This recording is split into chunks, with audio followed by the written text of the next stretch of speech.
Student welcome back to my channel Samrat academy. Student जितने बच्चे class 10th में हैं हिंदी का पेपर देने वाले उनके वीडियो सबसे ज्यादा इंपॉर्टेंट है। मेरे प्यार बच्चों, आज की इस वीडियो में मैं आप लोगों को पूरा का पूरा 70 में 70 नंबर हिंदी में आप लोगों का क्लियर कराने वाला हूं। मेरे प्यार बच्चों, आज की इस वीडियो का अगर आप पूरा का पूरा देख लेते हो, यकीन मानिए कि मेरे प्यार बच्चों 5 दिन के अंदर आप पूरे के पूरे हिंदी की तैयारी कर पाओगे। और मेरे प्यार बच्चों कम से कम आप 95% स्कोर करके ही आने वाले हो। पूरा का पूरा हिंदी टॉपिक में डिस्कस करने वाला हूं, कहां से क्वेश्चन पूछेगा, कौन सा क्वेश्चन पूछेगा, सिर्फ आपको तैयार करना है। मेरे प्यार बच्चों लास्ट चांस है, अगर इस चांस को आपने गवा दिया तो हिंदी में अगर आप फेल हो गए, पहला ही पेपर में अगर आप फेल हो गए तो आप हर एक पेपर में फेल होते जाओगे। अगर पहला पेपर अगर आपने अच्छा कर दिया, 95% का स्कोर कर दिया, तो आपके अंदर इतना कॉन्फिडेंस आ जाएगा कि सारे के सारे पेपर को आप अच्छे तरीके से कर पाओगे। देखिए, हिंदी को मैंने 4 भागों में बांट दिया है। अगर आपको रही बात पास होने का, तो पास होने की रही बात तो आप चाहोगे तो एक कॉलम को आप पढ़ के पास हो जाओगे। मात्र आप 21 नंबर यहां से ला सकते हो, बस मात्र 3 टॉपिक पढ़कर 21 नंबर ला सकते हो, जिसमें से निबंध रहेगा। निबंध आपके पेपर में 7 नंबर के लिए पूछता है। पत्र लेखन आपके पेपर में 4 नंबर के लिए पूछता है। और जीवन परिचय कवि और लेखक का आपका 10 नंबर का पूछता है। 3 टॉपिक तैयार कर लीजिए, 21 नंबर मिल गया और आप पास हो जाएंगे। लेकिन यहाँ पास होना नहीं है, आप लोगों को 95% स्कोर करके आना है। दूसरा कॉलम जो है 22 नंबर का है और यह फिक्स टॉपिक है। कहां से आएगा सब कुछ बताने वाला हूं। देखिए, गद्यांश और पद्यांश। गद्यांश में 3 प्रश्न होते हैं 6 नंबर के लिए, पद्यांश में भी 3 प्रश्न होते हैं 6 नंबर के लिए। तो 12 नंबर तो आप लोगों का गद्यांश और पद्यांश से मिल गया। संस्कृत का गद्यांश जो आता है वो 5 नंबर का आता है और संस्कृत का पद्यांश 5 नंबर का आता है। ठीक है। और मेरे प्यार बच्चों, उसका हिंदी अनुवाद करने के लिए बोलता है, संदर्भ सहित हिंदी में अनुवाद। तो 5 5 10 नंबर यहां से, तो 12 और 10 22 नंबर यहां से क्लियर हो जाएगा आप लोगों का। इसके बाद तीसरे कॉलम में मैंने खंड काव्य लिया है। खंड काव्य आपके पेपर में 3 नंबर के लिए पूछता है। श्लोक आपके पेपर में 2 नंबर के लिए पूछता है और संस्कृत का प्रश्न उत्तर 2 नंबर के लिए पूछता है। तो 3 2 5 7 नंबर का तीसरा कॉलम कंप्लीट हो जाता है। और चौथा कॉलम होता है एमसीक्यू, बहुविकल्पीय प्रश्न का। 20 नंबर का बहुविकल्पीय प्रश्न बनता है आपके पेपर में, जिनका उत्तर आपको ओएमआर शीट पे देना होता है। तो ये 20 बहुविकल्पीय प्रश्न कहां से आता है सब कुछ मैं आप लोगों को बता दूंगा आज की इस वीडियो में। कंप्लीट वीडियो मेरे प्यारे बच्चों, और यकीन मानिए कि अगर पूरा तैयार कर लेते हो तो 95% स्कोर आप लोगों का बिल्कुल क्लियर हो जाएगा। देखिए, आपके पेपर में प्रश्न संख्या 29, आपके पेपर में जो प्रश्न संख्या 29 आएगा वो सबसे ज्यादा स्कोर का होता है। कितने नंबर के लिए? 7 नंबर के लिए। पूरे के पूरे पेपर में सबसे ज्यादा नंबर का निबंध पूछा जाता है। तो प्रश्न संख्या 29 रहेगा निबंध। बोलेगा आपसे कि निम्नलिखित में से किसी एक विषय पर निबंध लिखिए, 7 नंबर मिलेगा। तो निबंध जो बता रहा हूं 5 निबंध आज की इस वीडियो में देख लो। अगर 5 निबंध अगर आपको तैयार है, इससे बाहर आपके पेपर में नहीं आएगा। स्वच्छ भारत अभियान, इसके बाद है विज्ञान वरदान या अभिशाप, तीसरा है प्रदूषण की समस्या तथा समाधान, चौथा है बढ़ती जनसंख्या का कारण और निवारण बताइए, इसके बाद है आतंकवाद की समस्या और समाधान। मेरे प्यारे बच्चों, आपसे निवेदन करता हूं 5 निबंध आज की इस वीडियो में मैंने बताया, पांचों के पांचों निबंध आप बिल्कुल आसान तरीके से याद कर लेना। किताब से मत याद करना। किताब से याद करोगे तो किताब में बहुत काफी डिफिकल्ट वर्ड दिया है और काफी लॉन्ग दिया हुआ है, जो कि आप याद नहीं कर सकते हो।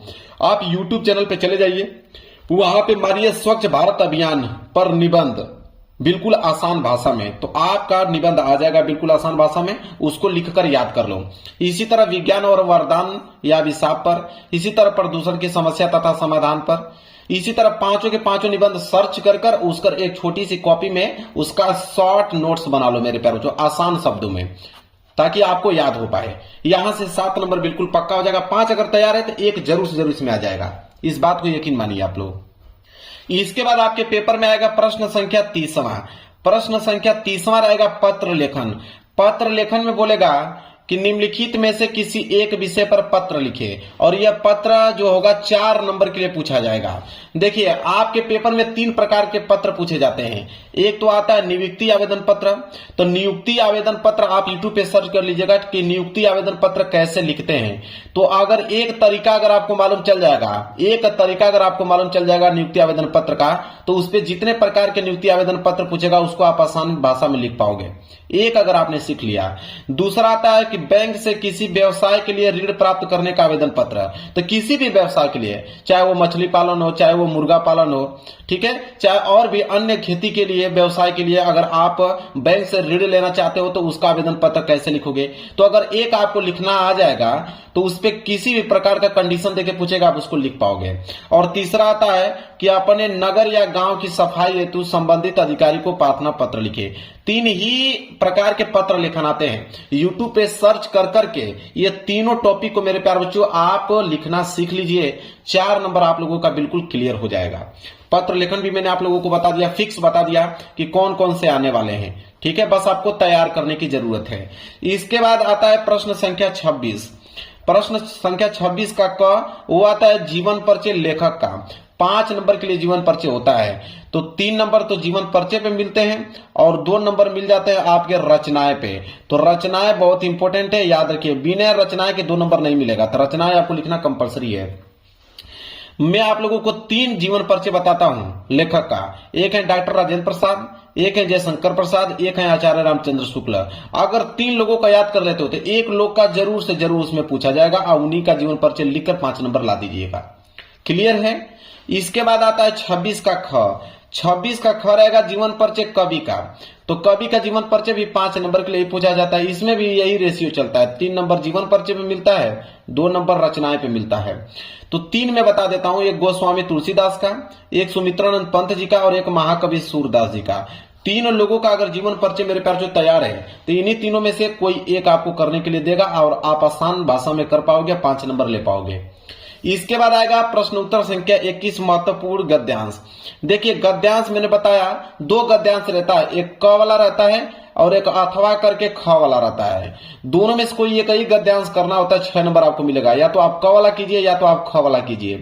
तो दोनों गद्यांश मेरे प्यार बच्चों में से एक ही करना है। वो दोनों गद्यांश कहां से आते हैं, किस चैप्टर से आते हैं, मात्र 3 चैप्टर आप तैयार कर लीजिए। 95% गद्यांश इन्हीं तीनों चैप्टरों से आते हैं। वह है आपके एक मित्रता, दूसरा है आपके ममता, तीसरा है आपके भारतीय संस्कृति चैप्टर। आपके पास समय बिल्कुल कम है, अगर इन तीनों चैप्टरों के जितने भी महत्वपूर्ण गद्यांश है सब तैयार कर लेते हो तो आपके 6 नंबर बिल्कुल मेरे प्यारे बच्चों पक्के हो जाएंगे गद्यांश का। इसके बाद आएगा प्रश्न संख्या 22। प्रश्न संख्या 22 रहेगा महत्वपूर्ण पद्यांश। देखिए पद्यांश भी 6 नंबर के लिए ही आता है। 3 प्रश्न होता है, 2-2 नंबर के हिसाब से 6 नंबर मिलता है। इसमें भी आपके 2 रहते हैं पद्यांश, क और ख, दोनों में से कोई एक करना होता है। तो एक सूरदास जी का, दूसरा मैं बता रहा हूं तुलसीदास जी का और तीसरा राम नरेश त्रिपाठी जी का।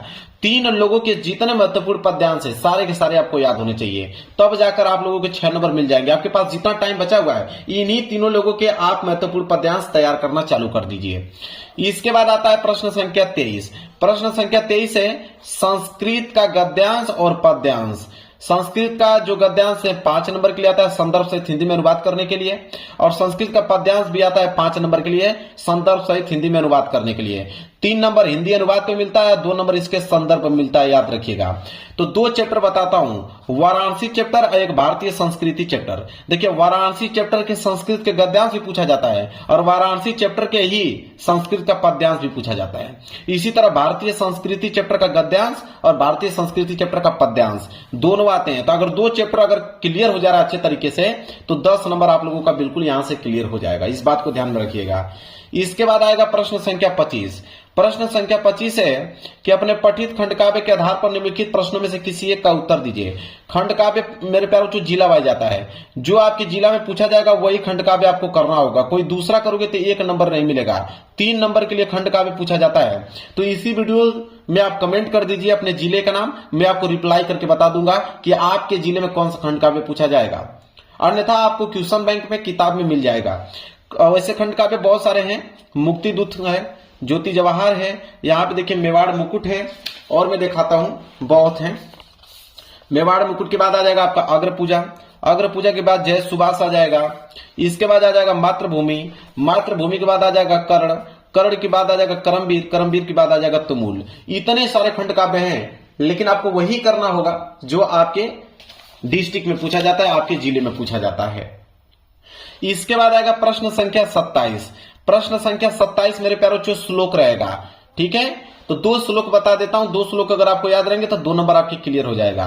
पहला श्लोक यह है कि बंधम मरणम वापी जयो वापी पराजया अभ्यत्र समो वीरः वीर भाव ही वीरता। ये आपका पहला श्लोक हो गया। इसके बाद यह दूसरा श्लोक याद कर लीजिए कि सर्वे भवन्तु सुखिनम सर्वे सन्तु निराम्या सर्वे भद्राणि पश्यन्तु मां कश्चित् दुख भाग भवेत्। तो दो मैंने यहाँ पे आप लोगों को श्लोक बता दिया और दोनों ही सिंपल श्लोक हैं जो कि आप आसानी से इसको याद कर पाएंगे।